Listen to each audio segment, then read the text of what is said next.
Morning korang. Korang, hari ni Pakcik berada di Fraser Hill. Korang, Fraser Hill ni bukan saja tempat dia sejuk, tapi memang nyaman dan juga suasana persekitaran dengan pokok pine ni memang best korang.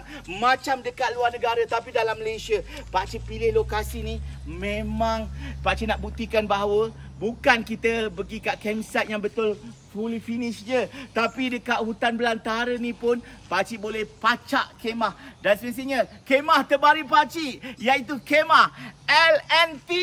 LNT ni Leave No Trace. Dan Pakcik nak bagi tahu kat korang 3 perkara kenapa Pakcik suka sangat selepas 3 hari Pakcik berkemping. Nombor 1, Pakcik suka design dia. Design dia, material dia betul dengan bagus sekali dengan corak yang petak-petak. Dan ini adalah kemah auto yang cukup besar korang.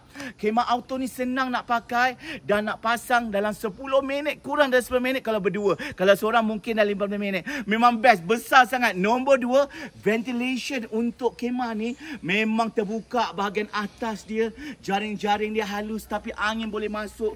Memang itu nombor 2, ventilation. Korang, nombor 3 korang, Pakcik nak bagi tahu satu perkara.